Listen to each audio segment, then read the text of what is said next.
Terima kasih pemirsa, Anda masih bersama kami di Prioritas Indonesia. Presiden Prabowo Subianto menegaskan misi besar Indonesia untuk berdiri di atas kaki sendiri dalam memenuhi kebutuhan energi nasional. Salah satunya dengan pengembangan pembangkit listrik tenaga surya atau PLTS berkapasitas 100 gigawatt peak.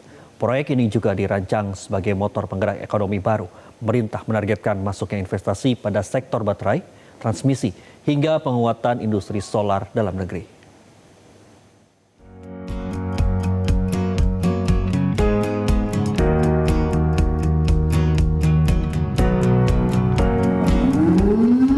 Presiden Prabowo menegaskan misi besar Indonesia untuk berdiri di atas kaki sendiri dalam memenuhi kebutuhan energi nasional.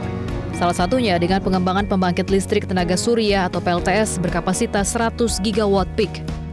Presiden menekankan bahwa pemerintah ingin bekerja dengan target terukur dan hasil yang dapat dibuktikan. Selain itu, Presiden juga memasang target agar Indonesia dapat menghentikan ketergantungan terhadap impor LPG. 100 gigawatt kita akan benar-benar menjadi bangsa yang berdiri di atas kaki kita sendiri. Kita tidak akan takut perkembangan apapun di bagian manapun dunia.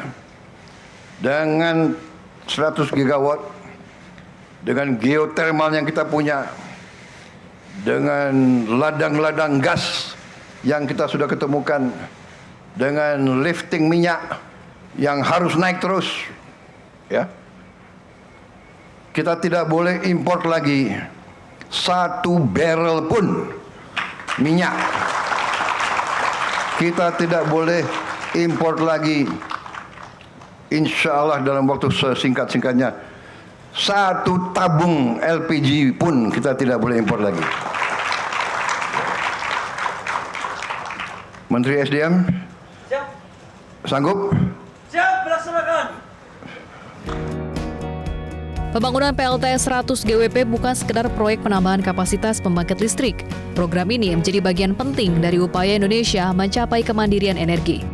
Menteri Energi dan Sumber Daya Mineral Bahlil Lahadalia menyebut dampak positif dari pembangunan PLTS 100 gigawatt peak ini diantaranya penghematan anggaran negara dari pengurangan subsidi energi dan juga penciptaan lapangan kerja baru.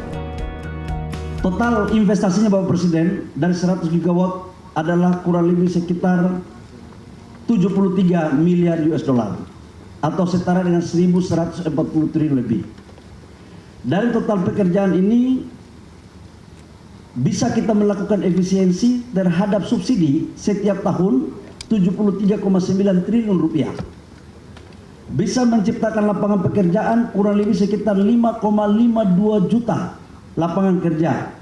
Kalau ini mampu kita implementasikan semuanya, penurunan emisi sebesar 140 juta ton CO2 per tahun dengan nilai ekonomi karbon sebesar 6,31 triliun rupiah. Pada tahap awal, pemerintah melakukan groundbreaking proyek PLTS berkapasitas total 5,3 GWP. Khusus di Bali, kapasitas yang dibangun mencapai 1.000 megawatt dan dilengkapi dengan baterai penyimpan energi. Percepatan ini menjadi krusial mengingat potensi energi surya Indonesia mencapai 3.294 gigawatt peak. Sementara kapasitas terpasang hingga April 2026 baru menyentuh 1,5 gigawatt peak.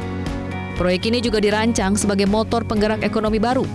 Pemerintah menargetkan masuknya investasi pada sektor baterai, transmisi, jaringan listrik, serta penguatan industri solar fotovoltaik dalam negeri.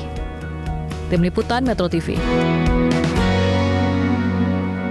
Jelajahi cara baru mendapatkan informasi. Download Metro TV Extend sekarang.